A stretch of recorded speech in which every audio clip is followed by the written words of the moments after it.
My name is Joe, and I'm a facilitator in the Healing from Loss programs and have done it with great joy over the past 8 years. Today, we'll talk about a common emotion, one we all wrestle with. So let me ask you, has someone or something caused you to be angry lately? It seems to be an epidemic in our society these days, whether it's road rage, politicians, neighbors, marriages, bringing up the kids. Anger, however, by itself isn't wrong. How we handle it, though, makes the difference, whether it is destructive or constructive. Before defining it and noting how we can handle it, let's see what God's Word says. In Ephesians 4:26, it states, "In your anger, do not sin. Do not let the sun go down while you are angry, and do not give the devil a foothold." Anger, you see, isn't only destructive, it can be evil. It can ruin a relationship, a marriage, communication in a company, person-to-person relationships. Anger can change you from someone who's easy to communicate with to someone who is speaking in the heat of the moment and doing things and saying things that are destructive. So we need to get a handle on anger. Before we go any further, let me define what anger is. And I'll give you two definitions. The first definition is that anger is an intense emotional state involving annoyance, displeasure, or hostility. The second definition, which happens to be the one I focus on the most and is my favorite, is from Dr. Phil, who states, "Anger is nothing more than an outward expression of hurt, fear, or frustration." And he comments further that we should take anger out of our vocabulary and start to understand what the real problem is. We have a term for anger in our workshops. We call it the silent sentinel.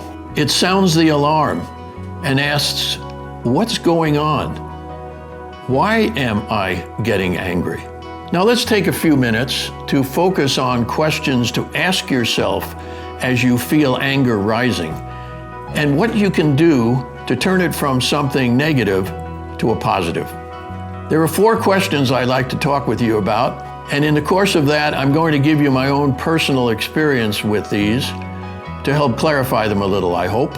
First, what event has caused my anger to surface? In my case, I came to Healing from Loss seminars as a participant because I felt anger rising within me. My wife had a chronic illness, and no amount of visits to doctors or medications was having any effect. I continued to watch her decline, and as I did, the frustration level mounted. Now, these comments I'm making come from the product of going through the Healing from Loss seminars. I hadn't realized a lot of these things as the anger grew within me. It was only later that I became aware of what was going on inside of me, thanks to the work of some wonderful facilitators in that workshop. But the frustration level with our lack of progress in helping my wife caused me to begin to fear the future, fear what lay ahead of us. In addition, there was increasing sadness as I watched this decline. I was, in effect, grieving both for present loss and anticipated loss. All of these events, all of these emotions began to accumulate, and I found myself increasingly angry. It was then that a friend recommended that I get in touch with the Life Discovery Ministry and seek out what these Healing from Loss seminars were all about. The second question that we need to ask ourselves is, what expectation of mine was being violated? And that's what lay behind the fear and the frustration. I had in mind, in my vision, what the senior years, the golden years, would look like. Independence, travel, not worrying about money, being able to volunteer at organizations that were doing worthwhile things, freedom. And yet, as I began to understand what was going on, it was clear that all of those visions were disappearing or taking on a very different color. And with the loss of those visions, the loss of hope began to grow. Further frustration, further fear. I felt a strong sense of the devil working on me and saying, you don't like what's going on now? Wait until next year to see what I've got in store for you. Wait till you see what she won't be able to do next year. And as I allowed myself to descend into that kind of thinking, my fear, my frustration, and yes, my anger began to grow. The third question we need to deal with is, what were the warning signs of my anger? And we're going to cover this a little bit later, but at this point, let me just say that the warning signs of my anger were a short fuse, moodiness, and not a happy mood, pessimism, not only about the future, but it also flowed into day-to-day living, punching walls. Actual physical manifestations of my anger came out. And punching walls I don't recommend. It hurts.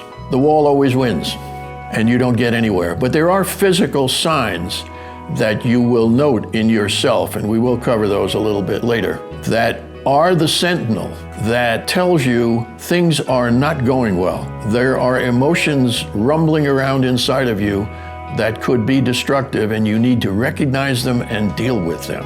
Which brings me to question number 4. How could I have handled it differently or better? Well, again, we'll elaborate on these a little bit in a few minutes, but for now, let me say that I discovered in my own life that there were 2 tactics that were helpful, that I should have devoted more time to. One was to focus on the blessings in my life. There are many, and putting those aside or ignoring them allowed the field to be open to my anger and my pessimism. My hope and my optimism lay in recognizing again what those blessings were and to remind myself of those frequently. And the second way I could have handled it better would have been to talk about it. It is vitally important to have someone you trust and cares for you. Listen, get it out, talk about it. We're going to say more about that in a few minutes as well. But that is vital.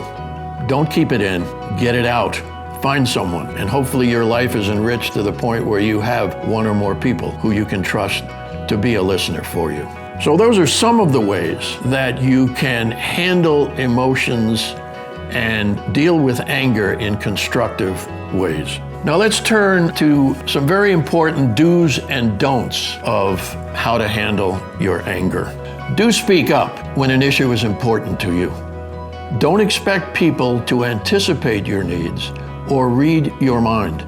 You have every right to express your feelings and understand your boundaries. Let me give you an example from the Healing from Loss program. There was a lady in my small group a number of years ago who had a very difficult relationship with her dad. He lived in a distant state and they would talk on the phone frequently. However, every one of those conversations was negative. He criticized her. He denigrated her character. He insulted her in a variety of ways. The conversations were such that after it was over, it took her many hours, sometimes days, to calm down, to get over her anger and frustration and terrible feelings about her dad as well as herself. We discussed this in our small group, and eventually she came to the opinion and the determination to set a boundary with her dad, even though it was painful and difficult for her. On their next conversation, she said, "Dad, these talks are taking a tremendous amount of energy out of me. They are harmful and negative, and I find myself weak and exhausted and depressed after each of them. If we can have in future conversations a positive, uplifting, loving conversation, I would love to continue talking with you on a regular basis. But I have to say to you that if these negative talks continue, I am sorry, but I do not wish to have them anymore. I don't want to cut off communication, but I must for my own safety and health. So please try to make them positive from now on." Folks, I'm delighted to tell you in this situation that having expressed what she felt so genuinely and deeply, her dad actually heard her, and in future conversations, they were very different and very positive, and their relationship improved immeasurably. That's why expressing what you're feeling and setting a boundary is so vital to feel healing in your relationship. Next is do recognize your physical signs of anger. Perhaps a tight chest, a racing mind, getting flush. Then do take time to rest, relax, calm down, and figure out what anger is all about. What is going on inside of me? What's happening here? Find a quiet place. Even if you have to go out to the car and sit in it for a while by yourself, find a place that's quiet where you can reflect on what is going on inside of you so you don't react as an explosion of energy and further be a negative influence on a relationship. That's vital. Get in touch with yourself is a short way to put it. Another key is don't aim below the belt by putting another person down, by blaming, diagnosing, labeling, preaching, or lecturing. Let me give you a few examples of that. You aren't a very good listener, are you? Now you're accusing, you're labeling. That is likely to bring forth more arguments and perhaps more anger as the person defends themselves. Or, you know, your behavior is just like your mother. Now that one I don't recommend at all. That is guaranteed to bring forth further arguments. How about your actions and words are not what a good Christian would be saying and doing? You claim to be a Christian, but I don't see that in your actions. Now you're preaching, now you're accusing, and for sure the person is going to be on the defensive at this point. So anger isn't going to be diffused, it's going to be reinfused and heightened. All right, getting on to the next one, which is the antidote for what we've just been saying. Do speak in the I language. Share what you are feeling and experiencing. Try phrases like, I'm feeling alone and threatened by your behavior. That's bringing out what is deep within you and expressing it in a way that communicates feeling. This is how I feel. And it gives the other person the opportunity to either confirm or deny that they're trying to make you feel that way. And maybe open up the communication level just a little bit better and allow you to communicate more intelligently and again diffuse the anger a bit. Or how about, I'm hearing you say, again using the I language. That says a couple of things to the other person. It says you're listening because I'm hearing you say, and then it gives them a chance to clarify whether or not that is what they intended to say. And again, it may indeed open the door just a little bit to allowing the two of you to communicate at a level below the anger level, to clarify where each of you stands on this question. All helpful. Just say, I'm hurting. I don't feel safe. Whatever it is you are feeling, state it.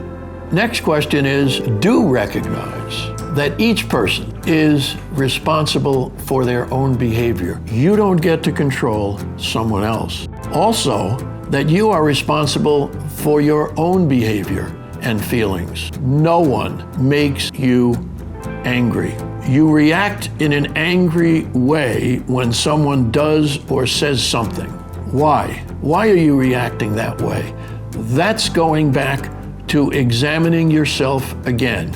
What is happening within me that is causing an angry reaction? If you can come to some realistic knowledge of what that is, it will help you to control your anger and to seek clarification from the other person and perhaps a resolution of this difference. In conclusion, I want to say that if we can identify anger and its causes, then deal with it intelligently, not in the heat of the moment, we can restore and build relationships and achieve greater stability and peace in our lives as we walk closer to the Lord each day. I've seen it happen in the lives of hundreds of people in the past 8 years as a facilitator in this Healing from Loss seminar. I encourage you to seriously consider being part of that healing process. Thank you, and have a blessed day.